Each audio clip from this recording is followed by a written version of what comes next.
आज की जो कहानी आप सभी को सुनाने वाली हूँ, ये कहानी है बिहार की राजधानी पटना से। पटना में जक्कनपुर नाम का एक थाना लगता है और इस थाने के ही अंदर कुछ ऐसे कमरे भी हैं जो पुलिस स्टाफ्स के लिए बनाए गए हैं। कहानी की शुरुआत यहीं से होती है, लेकिन इस कहानी को शुरू करने से पहले आप मुझे एक क्वेश्चन का आंसर दें। कई बार जब लड़ाई झगड़े हद से बढ़ जाते हैं, किसी से भी लड़ाई हो जाती है और कोई भी अपने लिए इंसाफ की जब मांग करता है तो वो किसी न किसी पुलिस थाने जाता है और पुलिस कांस्टेबल को अपनी अर्जी दाखिल करने के लिए कहता है और वहीं से शुरुआत होती है कानूनी प्रक्रियाओं की, जहां पे वो उम्मीद करता है कि उसे इंसाफ मिलेगा। इस पुलिस स्टेशन में जो जक्कनपुर है, जो कि पटना में एक ऐसा पुलिस थाना है जो काफ़ी ज़्यादा बड़ा है, जिसके अंदर पुलिस के रहने की भी सुविधाएं बनाई गई हैं। कई सारे कमरे अलॉट हैं इंस्पेक्टर्स को। यहाँ से एक कहानी की शुरुआत होती है और इस कहानी की शुरुआत साल 2023 से होती है। 15 सितंबर का दिन था। उस दिन एक महिला सिपाही इस थाने में तैनात की गई थी। महिला सिपाही जो थी वो देखने में बेहद खूबसूरत थी, हट्टी कट्टी थी और जिस वजह से उसकी जो रुचि पढ़ाई में थी उसके कारण उसे ये जॉब भी मिला था। जब उसने जॉब दरोगा के पोस्ट पे ज्वाइन किया था जक्कनपुर जा करके, तो वो काफ़ी अच्छे से अपना काम भी कर रही थी। लेकिन 15 सितंबर 2023 से उसकी पूरी ज़िंदगी बदल जाती है। हालांकि वो जो पुलिस स्टाफ थी वो शादीशुदा थी, उसका फैमिली काफ़ी खुशहाल था, लेकिन वो अपने फैमिली को सपोर्ट करने के लिए, अपने ड्रीम को पूरा करने के लिए जॉब करती है, सरकारी नौकरी पाती है, उसके लिए तमाम वो कोशिशें करती है, पढ़ती है, सेक्रीफाइस करती है, फैमिली संभालती है और फिर जाके उसको जॉब मिलता है। एक दिन इस पुलिस थाने में जो इंस्पेक्टर होते हैं, जो थाना इंचार्ज होते हैं, वो इस महिला को अपने नज़दीकी आवास, जो कि थाने के ही अंदर जो कमरे बनाए गए थे पुलिस स्टाफ्स के लिए, उसके एक कमरे में बुलाती हैं। एक केस के सिलसिले में इन्वेस्टिगेशन करने की जो बातचीत होती है उसे करने के लिए कि इस केस को कैसे सुलझाया जा सकता है।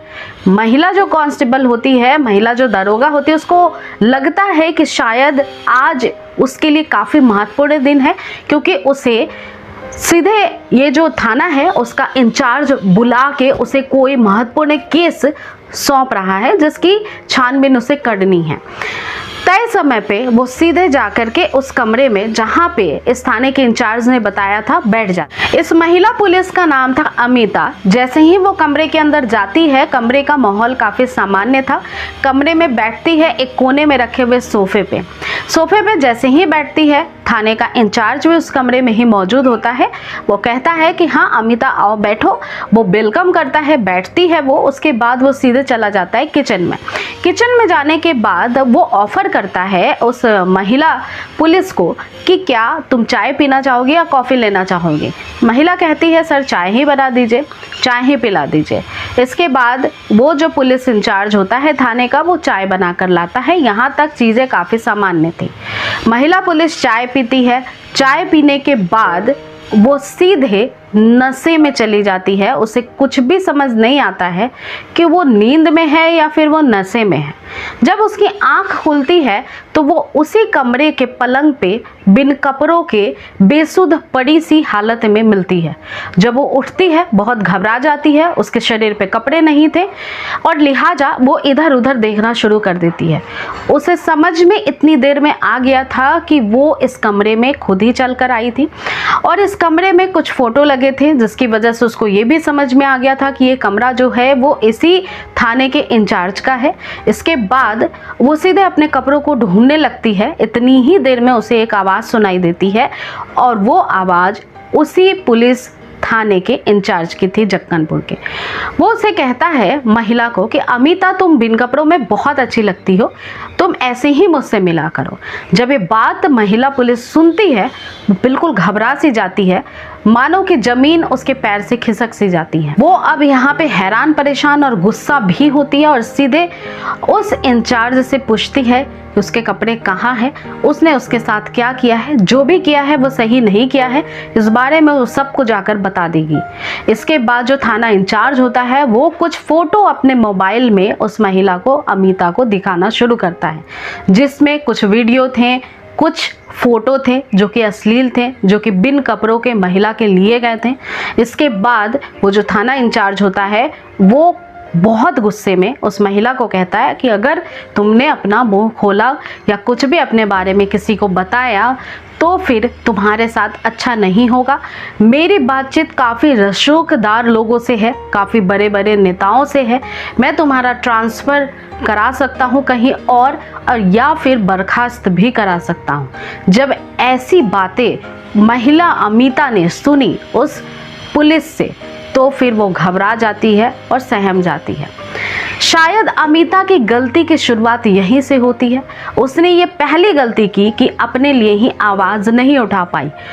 जो महिला पुलिस होती हैं शायद इसीलिए वर्दी धारण करती हैं कि वो सामान्य महिलाओं की परेशानियों को दूर कर सकें, उनकी अर्जी सुन सकें, उनके साथ अगर कोई बदसलूकी हुई है, उनके साथ कोई हादसा हुआ है, उत्पीड़न हुआ है तो उनकी तह तक जाकर मदद करें, छानबीन करें और उन्हें इंसाफ दिलाएं।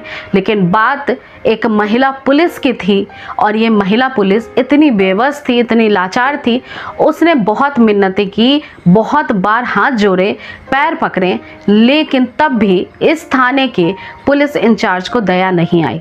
महिला पुलिस ने इतना तक कहा कि मैं शादीशुदा हूँ, मेरी ज़िंदगी खराब हो सकती है, आप मेरे साथ ऐसा नहीं कर सकते हो। फिर भी वो जो थाना इंचार्ज था वो अपने ही गंदे काम को अंजाम देने पे तुला हुआ था।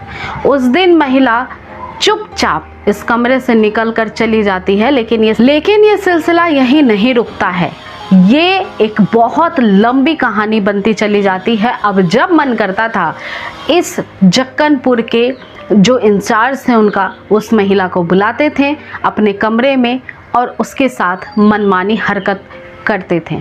कई महीनों तक उसका शारीरिक शोषण होते रहे और इस वजह से वो एक दिन प्रेग्नेंट हो जाती है। जैसे ही महिला को पता चलता है कि लगातार उसकी तबीयत इस वजह से बिगड़ रही है क्योंकि वो प्रेग्नेंट हो चुकी है, उस दिन उसके मन में थोड़ा साहस आता है।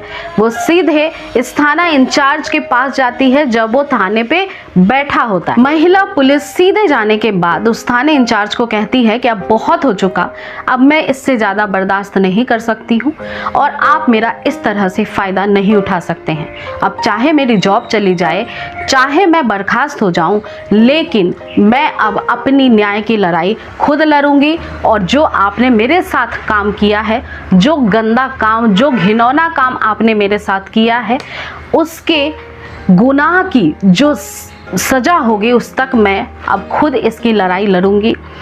ये जो इंचार्ज होता है वो बहुत गुस्से में आ जाता है, थाना इंचार्ज, और महिलाओं को भद्दी भद्दी बातें सुनाना शुरू कर देता है।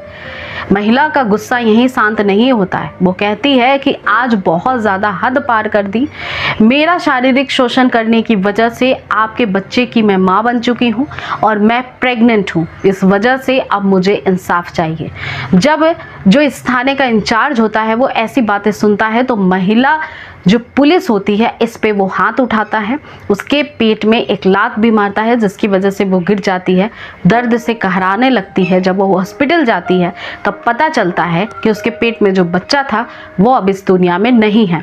इसके बाद महिला पुलिस और भी ज़्यादा गुस्सा हो जाती है और जो उसको इतनी सारी बातें गंदी उल्टी सीधी इस जक्कनपुर के थाने के इंचार्ज ने सुनाई थी, उसको जो डराया था, धमकाया था, इसके कुछ उसके पास सबूत भी मौजूद होते हैं। इसके बाद महिला यही नहीं रुकती है, सीधे वो चली जाती है SC ST थाना जो कि बिहार के पटना में ही है। यहाँ जाने के बाद वो अपने साथ घटित तमाम वो घटनाएं तमाम वो दिन तारीख और तमाम वो चीज़ें जो उसके साथ हुई थी उस बंद कमरे में, वो सब कुछ जाके वहाँ के जो एसपी होते हैं उन्हें बताती है।